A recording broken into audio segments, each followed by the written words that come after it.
दिमाग खराब हो गया क्या?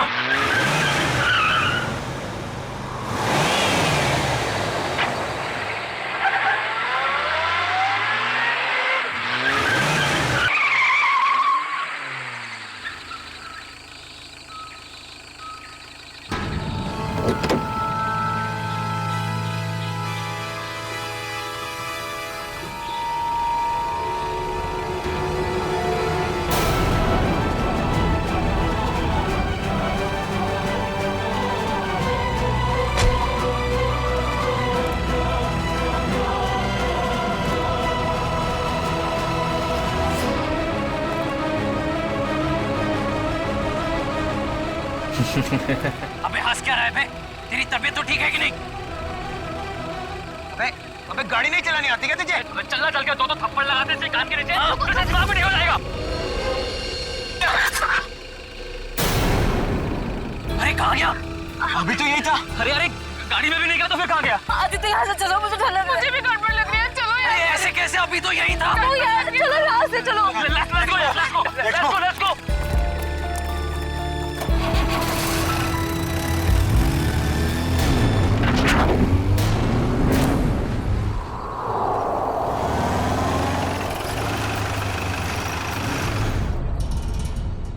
लो, आ गया तुम्हारा घर। और तुम बेमतलब का इतना डर रही थी। आदित्य सच, मुझे अभी भी बहुत डर लग रहा है। देखो सिया, इसके बारे में सोचो ही मत, कुछ भी नहीं होगा। बट आदित्य, मैं इसे भूल ही नहीं पा रही। अगर वो हमारे पीछे पड़ गया तो? सिया, ये बेकार की बातें अपने दिमाग से निकाल दो प्लीज। और प्लीज ये बात किसी को मत बताना। लेकिन सनी, कैसे भूल जाऊं? लेकिन कुछ नहीं सिया, बस तुम ये सोच लो कि हम लोगों ने कुछ देखा ही नहीं। कैसी बातें कर रहे हो गगन? यार उसने हम सबको देख लिया है। हाँ। और सिया, तुझे याद है ना, वो हमें देखकर मुस्कुरा रहा था। सिमी, तुम इसे हिम्मत दिला रही हो कि तुम इसे और डरा रही हो? देखो सिया, तुम आराम से घर जाओ। सिया, पापा, तुम घर जाओ, मुझे जिस बात का डर था वही हुआ। सिया तुम जाओ। Bye guys, bye bye guys.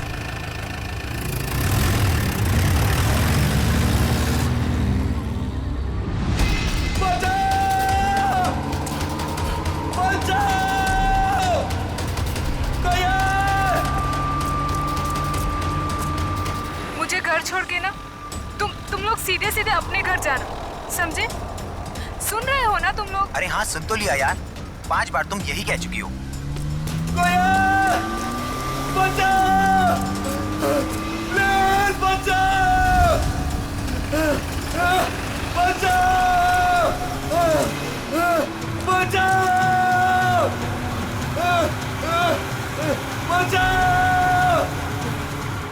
ये तो वही गाड़ी है ना? हाँ यार।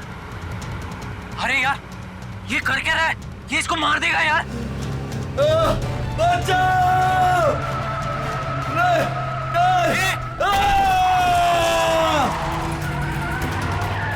अबे यार मार दिया इसको, मार दिया यार। अरे इसकी हालत बहुत खराब है यार। अरे यार, इसे हॉस्पिटल ले चलते हैं, मैं बता रहा हूँ। चलो। सिया, मेरी बात अभी खत्म नहीं हुई। पापा, मुझे मालूम है आप मुझे क्या बोलना चाहते हो। मालूम है तो मेरी बात मानती क्यों नहीं हो तुम? पर पापा, मैं अपने फैसले खुद कर सकती हूँ ना। नहीं, तुम अच्छे बुरे के फैसले नहीं कर सकती। अभी बच्ची हो तुम।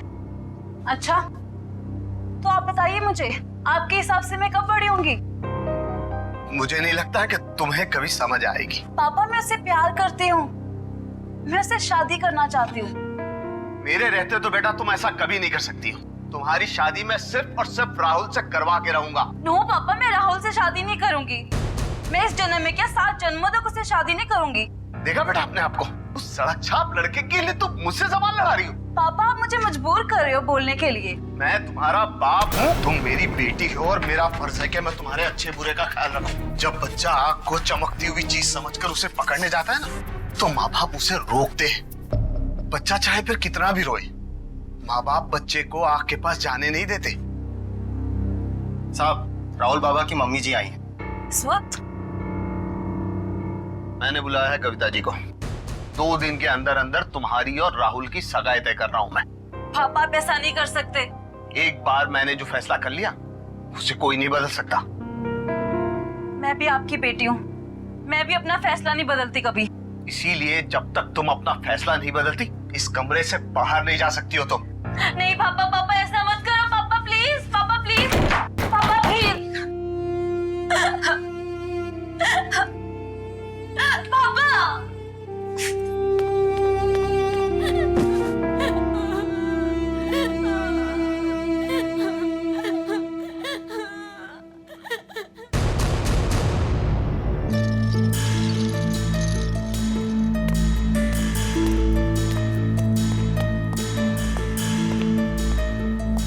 बहुत खराब एक्सीडेंट हुआ यार। हाँ यार, शायद ये बचेगा भी नहीं। अबे यार, नहीं डॉक्टर साहब, ऐसा नहीं हो सकता। हाँ, कह दीजिए ये सब झूठ है। मेरा बेटा जिंदा है डॉक्टर साहब। नहीं नहीं डॉक्टर साहब, ऐसा नहीं हो सकता। मेरा बेटा जिंदा है डॉक्टर साहब। प्लीज उसे एक बार फिर से चेक कीजिए प्लीज। मैडम, उसकी मौत अस्पताल में आने से पहले ही हो गई थी। प्लीज आप समझने की कोशिश कीजिए। आप उसे ठीक नहीं कर सकते तो मैं उसे दूसरे हॉस्पिटल ले जाऊंगी। प्लीज, ये खून का मामला है। अब तो सीआईडी के आने के बाद ही आपको ये लाश मिलेगी।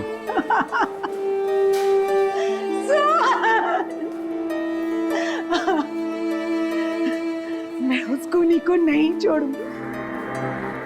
उसने मुझे बेसहारा किया। कुछ भी हो जाए मैं उसे नहीं छोड़ूंगी। वो आत्मा हो या जो भी, मैं उसे नहीं छोड़ूंगी। बेसहारा किया है उसने मुझे, मैं उसे नहीं छोड़ूंगी। कहीं आंटी उस आत्मा के बारे में बात तो नहीं कर रही है ना, जिसने इस आदमी को मारने की कोशिश की है? हाँ यार, मुझे भी ऐसे ही लग रहा है। भाई मैं तो बोलता हूँ ना कि हमें इन सब से दूर रहना चाहिए। तू सही बोल रहा है, हमें ना ये सारे झमेलों से दूर रहना चाहिए।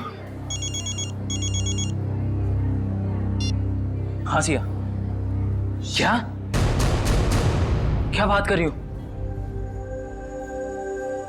ओके, नहीं सुनो, तुम टेंशन मत लो, मैं बस अभी वहां आता हूँ। हाँ नहीं मैं बस आ रहा हूँ, बस यहाँ से निकल रहा हूँ मैं। हाँ अब क्या हुआ? अरे यार, सिया के पापा ने उसको कमरे में बंद कर दिया और वो उस राहुल से उसकी एंगेजमेंट करने वाले हैं। यार मैं जा रहा हूँ, ठीक है? यार तुम दोनों एक काम करना। पर तू सिया से मिलेगा कैसे? पता नहीं यार, मैं देख लूंगा, कुछ ना कुछ कर लूंगा। तुम दोनों ना कोई एक होटल में एक रूम बुक कर लो यार, ताकि एटलीस्ट एक रात में उसको वहां रख लूं और फिर कल सुबह मैं उससे शादी कर लूंगा, पक्का। चल भाई ख्याल रख अपना।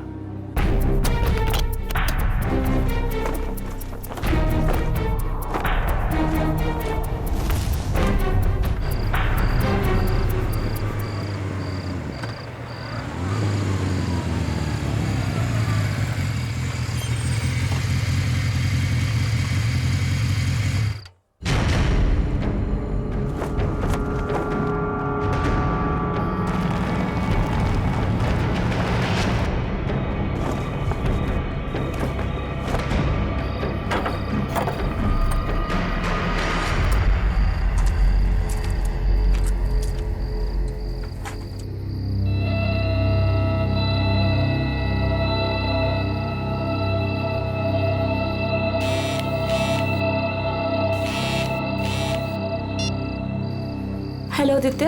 हाँ सिया, मैं आ गया हूँ। या आई एम कमिंग।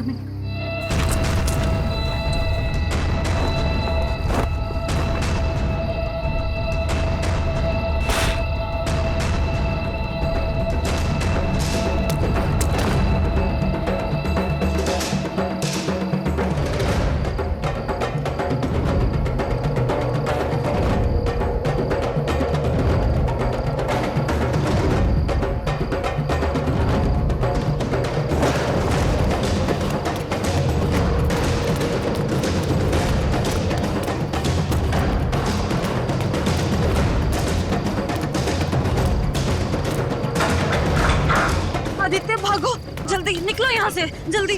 संभल के। आदित्य, हाँ वहाँ कोई है, वहाँ पे कोई है। कौन? वही गायब होने वाला आदमी।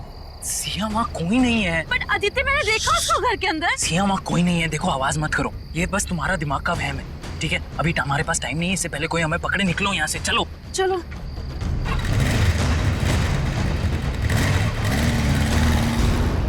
अच्छा, लेकिन ये सब हुआ कैसे? हाँ, आप बोल रहे, मैं नोट कर रहा हूँ। ओके। अच्छा, और फिर क्या हुआ? सर मार डाला उसने मेरे बेटे को। मैं बर्बाद हो गई सर। अब मैं कैसे जिंदा रहूंगी अपने बेटे के? एक मिनट, किसने मार डाला आपके बेटे को? हाँ, कब? मेरे देखते ही देखते मेरे लाल ने दम तोड़ दिया। छोड़िएगा मत उस खूनी को, छोड़िएगा मत। उसे कहीं से भी ढूंढ कर ले आइए, उसे कहीं से भी। मैम, एक मिनट शांत हो जाइए आप। पहले ये बताइए कि आपके बेटे को मारा किसने? पता नहीं कौन था, मार दिया मेरे सोहन को, मार दिया। संभालिए अपने आप। मेरे लाल को हमेशा के लिए सुला दिया उसने। देखिए मैम, हम आपके बेटे को जिंदा तो नहीं कर सकते फिर से, पर उसके खूनी को सजा जरूर दिलवा सकते हैं। आप ये बताइए कि हुआ क्या, ये सब कैसे हुआ? मैं अपने कमरे में थी सर, तभी सोहन की चीख सुनाई दी। मैं भागे भागे वहां पहुंची तो देखा उसने सोहन को चाकू मार दिया था और वो खूनी खिड़की की तरफ भागा। वो खिड़की से बाहर निकल गया? नहीं सर, वो खिड़की तो बंद थी। मैंने उसे ढूंढने की बहुत कोशिश की, लेकिन वो कहीं नहीं दिखा मुझे। ऐसे गायब हो गया जैसे कोई आत्मा या कोई गायब होने वाला आदमी। मुझे कुछ नहीं मालूम है, मुझे कुछ नहीं मालूम। प्लीज संभालिए अपने आप को, शांत हो जाइए। देखिए, हम आपके बेटे के खूनी को सजा जरूर दिलवाएंगे। आप फिलहाल घर जाइए प्लीज, हम लोग देखते हैं। प्लीज आइए प्लीज को सजा दे। आइए बिल्कुल बिल्कुल, आप शांत हो जाइए, आइए। सर कई लोगों ने उस आत्मा को देखा है सर। मेरा मतलब है वो गायब होने वाले आदमी को सर। हाँ सर, उस आदमी ने अपनी गाड़ी से 4 लोगों को ठोकर मारी सर, और तो और कुछ लोगों के ऊपर जानलेवा हमला भी किया। सर सिर्फ रात को दिखता है, देखते देखते गायब हो जाता है और फिर वापस भी आ जाता है। पता नहीं सर, वो क्या चीज क्या है? आदमी तो नहीं हो सकता, कोई खतरनाक चीज लगती है सर। तब तो जल्द से जल्द मिलना पड़ेगा इससे। निकले, काम करो, सोहन की लाश को फॉरेंसिक में मंगवा लो। जाओ। हेलो, इंस्पेक्टर दया। क्या? कब, कहां पे? ओह नो, ठीक है, हम लोग अभी वहां पहुंचते हैं। उस अदृश्य होने वाले आदमी ने 2 खून और कर दिए। यार गगन, तूने हमारे लिए कितना कुछ किया है यार। अरे आदित्य भाई, दोस्ती में ये थैंक्स एंड ऑल इतना फॉर्मल होने की कोई जरूरत नहीं है, ठीक है? तुम लोग होटल कर रहे थे तो मैंने सोचा यार ये अपना घर है, बंद पड़ा हुआ है, तो शादी की तैयारी क्यों ना यहां से की जाए। सिया,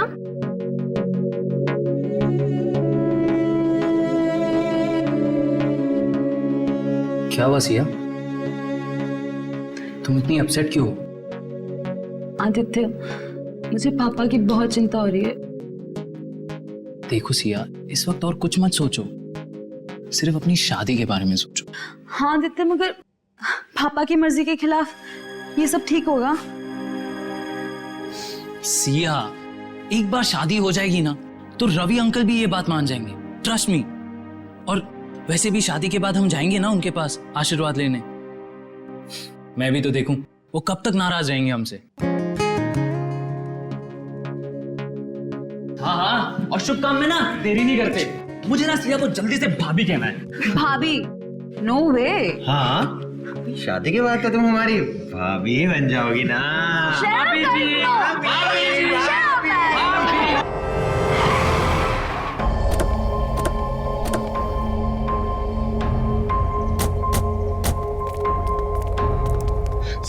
साहब, तुमने फोन किया था सीआईडी को? जी साहब।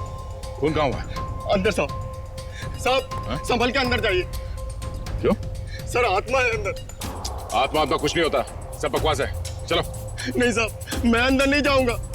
जैसे उसने मालिक को मार डाला वैसे वो मुझे भी मार डालेगी। देखो कुछ नहीं होगा, हम लोग हैं ना साथ में। नहीं साहब। आ जाओ साहब। आओ। साहब देखिए।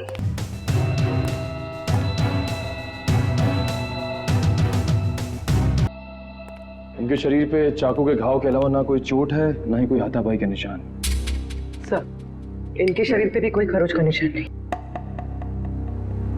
मतलब चाकू से हमला अचानक किया गया है, अपने आप को बचाने का मौका ही नहीं मिला इन्हें।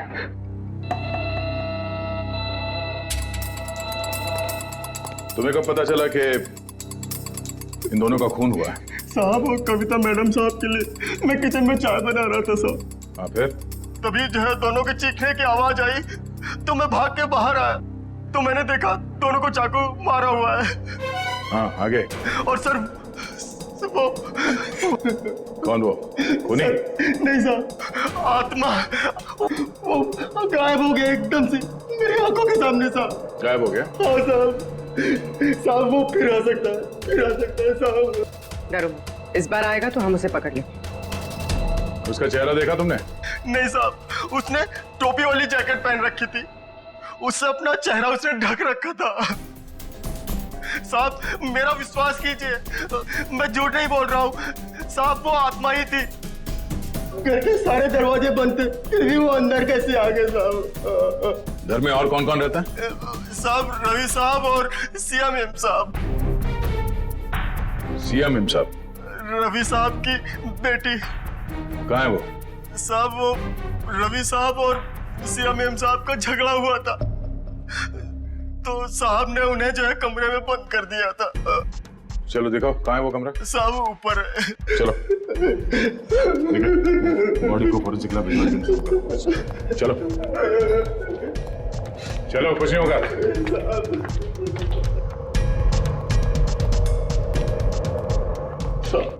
ये वाला कमरा है साहब। ये? हाँ सर। ये तो बंद है। मेरे पास चाबी है।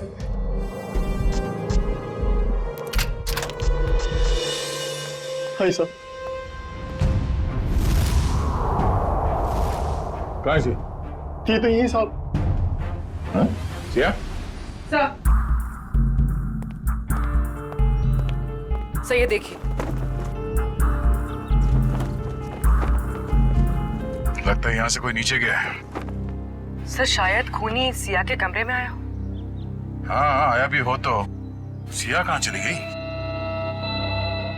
ये सिया का नंबर देना जरा।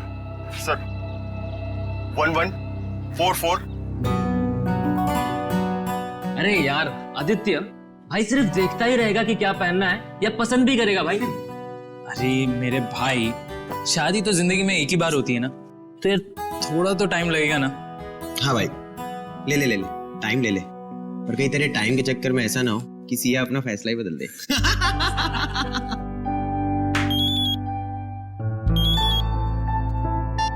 हेलो, यहाँ सिया, सीआईडी से क्या हो पापा को? मैं आ रही हूँ। Is he okay? पापा ठीक है? सोहन, रवि और कविता के घाव काफी गहरे थे। इससे ये साबित होता है कि खूनी काफी ताकतवर है। सर आत्माएं बहुत ताकतवर होती है सर। पंकज, मैं इंसान की ताकत की बात कर रहा हूँ। ओह आई एम सॉरी। लेकिन एक आदमी आता है और गायब भी हो जाता है, वैसा कैसे कर सकता है? लेकिन एक बार ये खूनी हमारे हाथ लग जाए ना तो उसकी सच्चाई भी सामने आ जाएगी। सर ये उसी ने किया सर। सर ये जरूर उसी ने किया। उसी ने मारा मेरे पापा को। एक मिनट, शांत हो जाइए। किसने मारा आपके पापा को? सर मैं जब आदित्य के साथ घर से जा रही थी ना, तो सर मैंने उस एक होट वाले को देखा था सर। वो घर की तरफ ही आ रहा था सर, लेकिन वो एकदम से गायब हो गया सर। सर काश मुझे पता था वो पापा को मारने जा रहा है तो मैं उसको रोक लेती। काश मैं घर पे रुक गई होती। मेरे पापा आज मेरे साथ होते। अच्छा, आप लोगों ने खूनी को देखा है? जी हाँ सर। कहाँ देखा था? सर वो हम कार और बाइक की रेस कर रहे थे और तभी वो वहां से गुजरा था।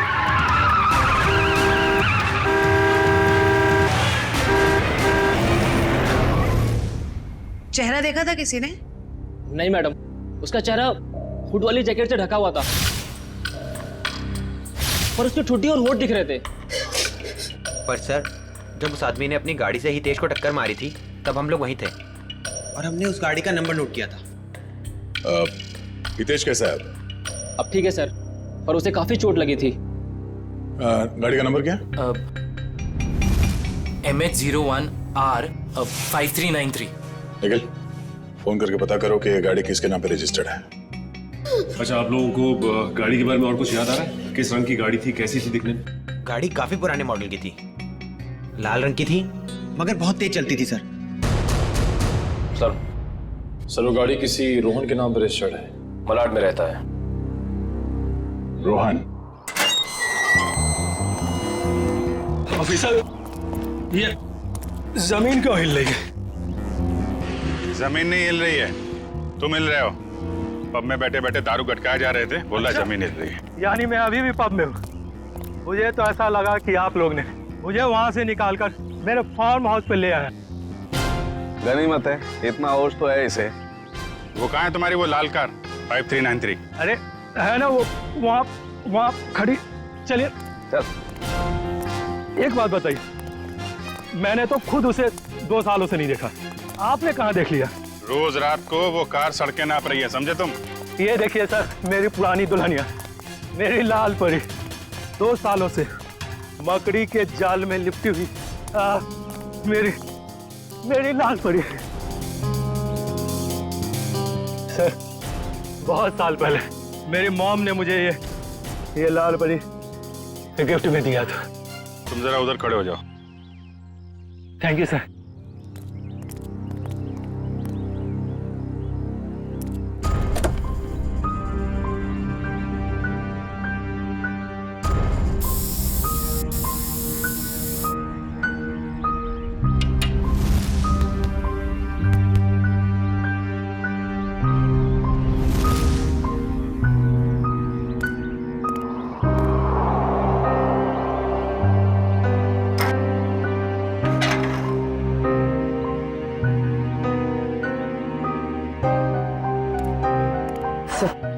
टायर्स में हवा भरी हुई और कार पर कोई धूल या जाला भी नहीं।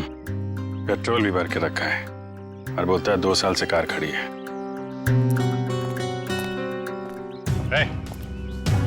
2 साल से कार खड़ी है ना, पेट्रोल कहाँ से आया इसमें? क्यों मजाक कर रहे हैं साहब? मैं तो इसमें पानी भी ना डालूं, पेट्रोल कहाँ से आ गया? पानी नहीं है, पेट्रोल है, वही पूछ रहे हैं कहाँ से आ गया। मैंने कहा ना सर, मैंने इसमें पेट्रोल नहीं भरा। मैं तो शहर में रहता हूँ। तुम शहर में रहते हो, लेकिन तुम्हारी गैर मौजूदगी में कोई इस कार का इस्तेमाल कर रहा है, वो भी गुनाह के लिए। मैं सर आपसे दावे के साथ कह सकता हूँ कि मेरी लाल परी को किसी ने भी हाथ नहीं लगाया सर। लगाया है, हाथ लगाया। कुछ मिला क्या? हाँ अभिजीत, स्टीयरिंग व्हील पर फिंगरप्रिंट्स हैं, ताजे ताजे। वाह, इससे उस आदमी के बारे में कुछ ना कुछ तो पता चल ही सकता है। स्टीयरिंग व्हील पे निशान है, हवा भरी हुई है, पेट्रोल भी भरा है, लेकिन यहाँ आसपास तो कोई पेट्रोल पंप है नहीं। तो पेट्रोल कहाँ से भरा होगा? डॉक्टर साहब, आप कार की सफाई करो, तब तक हम लोग जरा देख लेते हैं पेट्रोल कहाँ से भरा है। सफाई? मतलब सर वो फिंगरप्रिंट्स उठा लीजिए ना सर। चेक करूं? हाँ चेक कर लीजिए। हाँ। चलो भाई, चलो चलो चलो। अच्छा हितेश, आपने उस आदमी को देखा था ना? हाँ सर, लेकिन पूरा चेहरा नहीं दिखा सर। सर वो गाड़ी में था और कोई हुड वाली जैकेट पहने हुए था सर वो। फिर भी कुछ तो देखा होगा तुमने। मैम मुझे उसका नाक के नीचे का कुछ चेहरा याद है मैडम। अच्छा विपिन, आपके साथ क्या हुआ? जब मैं जॉब पे से घर पे जा रहा था, गली में जैसे मुड़ा वैसे मेरे पे अचानक हमला हुआ। हमला करने के बाद में वो अचानक गायब हो गया। तुम पहचान सकते हो उसे? उसने ऊन वाला जैकेट पहन रखा था, इसकी वजह से उसका पूरा चेहरा नहीं देख पाया। लेकिन हाँ, जब मैं नीचे गिरा तो उसके आंखें और आंखों के नीचे का हिस्सा देख पाया। इन्होंने भी उसका पूरा चेहरा नहीं देखा और इनमें से किसी ने भी उसका पूरा चेहरा नहीं देखा। ठीक है, इन्होंने जो कुछ भी देखा है उसका स्केच बनाइए।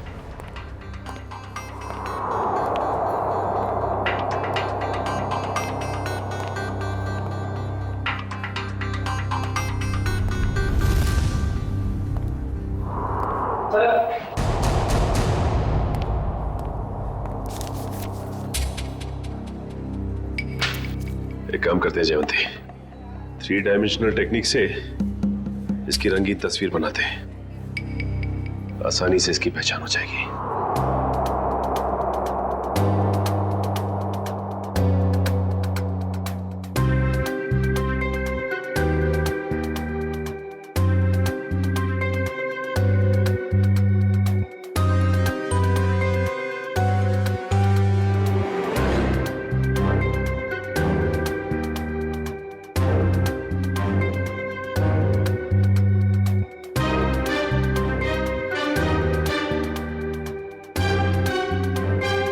सर, ये रहा वो आदमी। ये है वो आदमी। बहुत जल्द मिलेंगे हम तुमसे। निखिल, ये फोटो सारे अखबार और टीवी चैनल्स में भिजवा दो। इस आदमी को गायब होने का बहुत शौक है। हम दिखाते हैं इसे गायब होना किसे कहते हैं। माफ करना साहब, गलती हो गई। लेकिन मैंने क्या किया है? क्या किया है? पेट्रोल ब्लैक करते हो हैं? अरे ये क्या बोल रहे हो साहब? भला अब गैरेज में कोई पेट्रोल बेचेगा क्या? बहुत समझदार हैं ये। तुम बेचते हो पेट्रोल, हाँ या ना? हाँ या ना? हाँ, बेचता हूँ। जब मेरा मालिक यहाँ नहीं रहता तो किसी भी गाड़ी से निकालकर थोड़ा बहुत बेच लेता हूँ। कल किसको बेचा था? कल किसको बेचा था? इस गाड़ी वाले को। मेरे गाने की कसम साहब, ये गाड़ी मैंने पहले कभी नहीं देखी। लेकिन हाँ, कल देर रात 2 लोग आए थे पेट्रोल लेने। उनको पहचान सकते हो? आधी नींद में था साहब, लाइट भी बंद थी। सच में साहब, ध्यान नहीं है। अब मैंने तो बस पेट्रोल दिया और पैसे लिए। अरे कुछ तो याद होगा, कैसे बात कर रहे थे, क्या कपड़े पहने थे हैं? ऐसा तो कुछ याद नहीं आ रहा साहब, पर गाना साहब जी। फिर गाने की बात? मेरा कहने का मतलब है, कल उनमें से एक ने कान में ईयरफोन लगा रखा था और गाना इतने जोर से बज रहा था कि मुझे तो ऐसे ही सुनाई दे रहा था। कान में ईयरफोन लगा रखा था? हो सकता है उनमें से कोई रोहन की गाड़ी लेके जाता हो। सारी मीडिया, पूरे शहर में ये फोटो फैल गई है। बहुत जल्द पता चल जाएगा कि है कौन। हमारे बेटे की फोटो इस तरह हर चैनल पे कैसे दिखा सकते हैं आप? तो ये आपका बेटा है? हाँ, कमल। मैं आप लोगों के खिलाफ केस दर्ज करने वाला हूँ। आप लोगों ने हमारी भावनाओं और जज्बातों को चोट पहुंचाई है। आपके बेटे ने खून किया है, लोगों को जान से मारने की कोशिश कर रहा है, और आप हम पर केस करने वाले हैं? जो मन में आए बोले जा रहे हैं आप। सीआईडी वाले हैं तो क्या हुआ, कुछ भी बोलेंगे। आपका बेटा कहाँ है? आपका बेटा कहाँ है?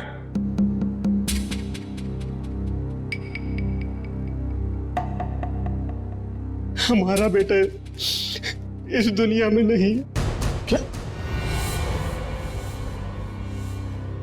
दुनिया में नहीं है? क्या मतलब है? 4 साल हो गए, वो हमें छोड़ के चला गया, हमेशा के लिए।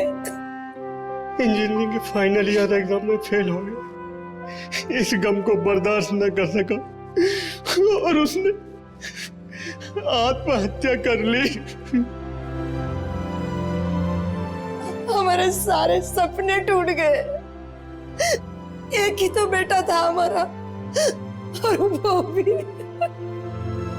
आप ही बताइए, मेरा बेटा इस दुनिया में नहीं है, वो खून कैसे कर सकता है? देखिए, शायद जाने अनजाने में शायद गलती हो गई हमसे, पर अगर कमल मर चुका है तो फिर वो कौन है जो लोगों के सामने आ रहा है, और वो गायब कैसे हो रहा है? हेलो, क्या? सिया खतरे में?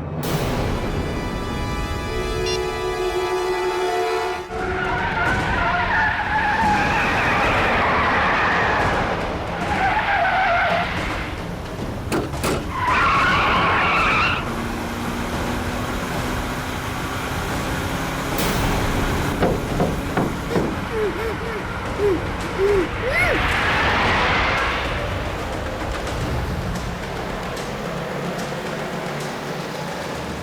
मुंबई से बाहर की तरफ जा रहा है। अब हमसे दूर जा नहीं सकता वो। सर अच्छा किया हमने इसकी गाड़ी में बग फिट कर दिया ताकि इसकी हरकतें सामने आ सकें। हाँ सर, उसे पता ही नहीं कि हम उसका पीछा कर रहे हैं। मगर हमें पता था कि वो अपनी हरकतों से बाज नहीं आएगा, इसीलिए उसकी गाड़ी में बग लगा दी।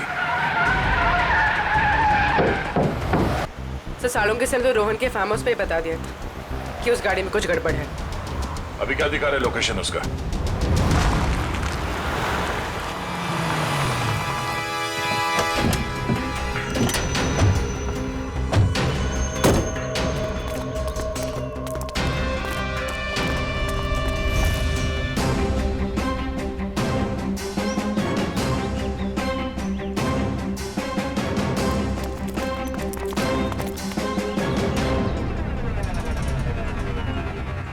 चारों तरफ फैल जाओ, सावधान रहना।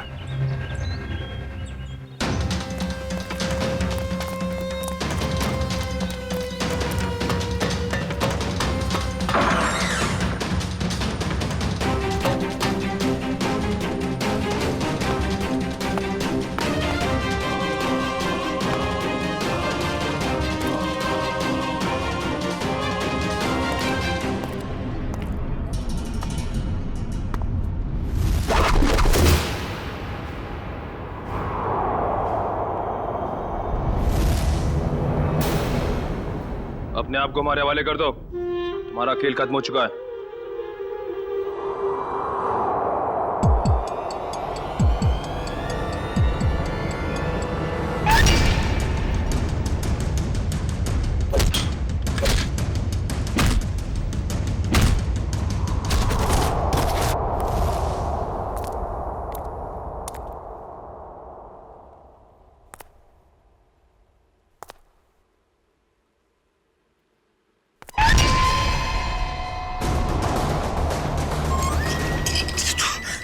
सामने आके खड़ा हो गया।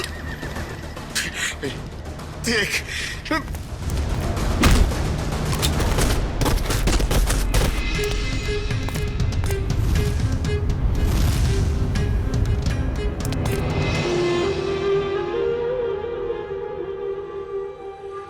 मुझे पता है असली मुजरिम तू नहीं है।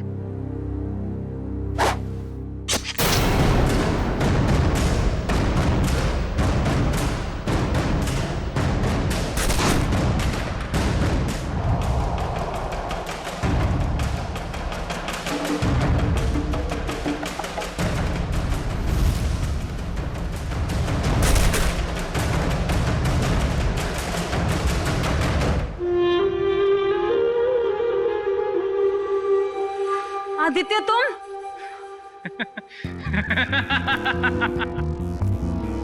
वाह रे मेरा नसीब वाह, मानना तो मुझे सिर्फ तुझे था, तो बेचारे ये सारे सीआईडी वाले फंस गए। आदित्य मैंने तुमसे प्यार किया था, मैंने तुम पे भरोसा किया था, तुमने क्यों किया ऐसा? बदला, मुझे बदला चाहिए तुमसे। मैंने तुम्हारा क्या बिगाड़ा है आदित्य? तुमने नहीं, तेरे बाप ने। रवि और कविता ने एक छोटी सी जगह एक प्लॉट के लिए मेरे परिवार को मार डाला, और अब मैं तुझे मारूंगा और इन सबको भी। आदित्य नो, तुम ऐसा नहीं कर सकते। ये रिमोट देख रही हो? इसको दबाते ही तुम सब लोग ऊपर उठ जाओगे। नहीं आदित्य, आदित्य नो, आदित्य मत करो ऐसा, प्लीज डोंट डू दैट। चलो boys. Aditya no, Aditya please मत जाओ, आदित्य। पता है मेरे माँ बाप भी ऐसे ही तड़पे थे और चिल्ला रहे थे, तेरे बाप ने एक नहीं सुनी।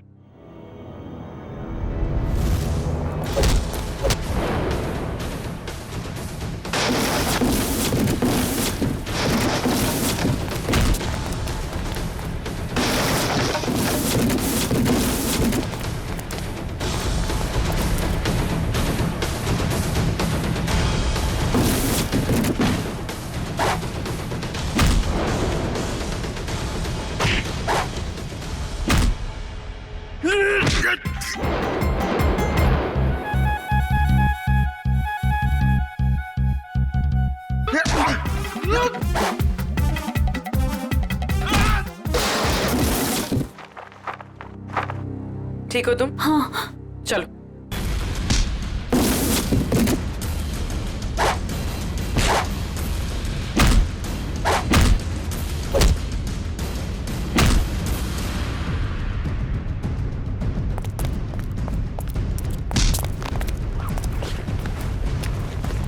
बता, क्या फर्क है तुझ में और सिया के पिताजी रवि में? उसने तेरे माँ बाप को मार दिया और तुमने उन्हें मार दिया। बता।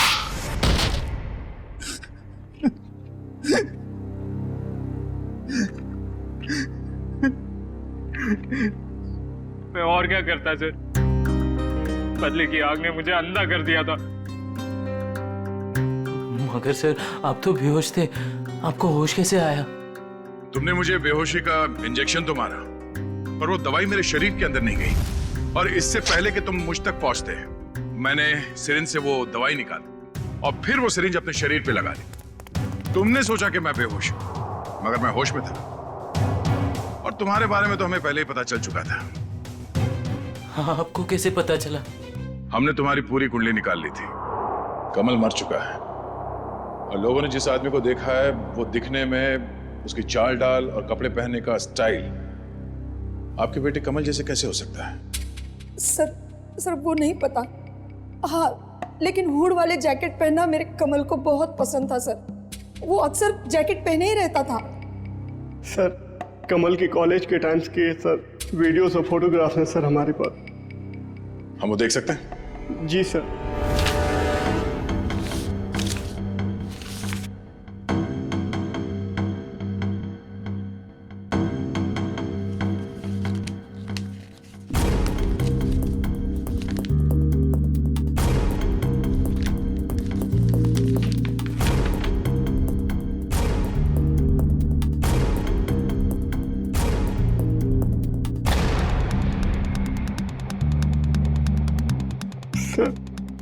ये भी कमल का दोस्त आदित्य है।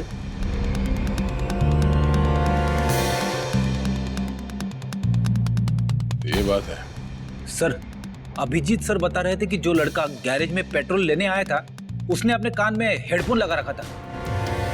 हाँ फ्रेडी, एक काम करो, इस गगन और आदित्य इन दोनों की पूरी डिटेल्स निकालो। Yes sir. Pankaj. Sir Peter ready है।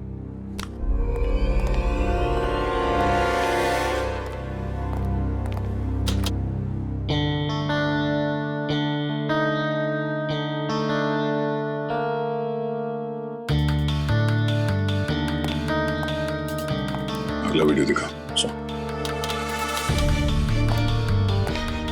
दूसरा दिखा। दया सर।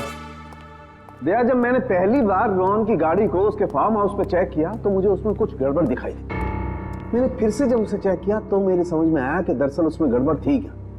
दया, रोहन की गाड़ी में एक होलोग्राम प्रोजेक्टर लगा हुआ था। क्या?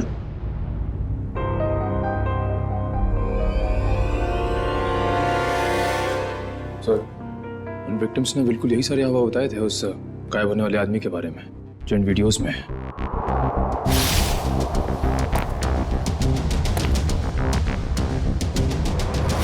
इसका मतलब है उस आदमी के गायब होने का जो हल्ला मचा हुआ है वो और कुछ नहीं बल्कि इस वीडियोस को प्रोजेक्टर के जरिए होलोग्राम से दिखाया जा रहा था। सर। हाँ फ्रेडी, क्या पता चला? सर, आदित्य के परिवार को रवि और कविता के कंपनी वालों ने ही मारा है। और सर, जिन लोगों पे हमला हुआ था वो रवि और कविता की कंपनी में काम करते थे। इसका मतलब है ये सारा खेल तमाशा आदित्य का है। और जैसे ही डॉक्टर सालुंके ने कंफर्म कर दिया कि तुम्हारी कार में होलोग्राम का प्रोजेक्टर लगा था, हमें समझ में आ गया कि तुम्हारा प्लान क्या है। पापा सही बोलते थे, तुम प्यार करने के लायक ही नहीं हो। अरे तुम्हारा बाप कौन सा दूध का दूल्हा था? हाँ? और तुमने भी कानून की मदद लेने के बजाय कानून को अपने हाथ में ले लिया। अब अपना ये होलोग्राम वाला करतब कैदियों को दिखाना जेल में, फांसी का ऑर्डर आने तक।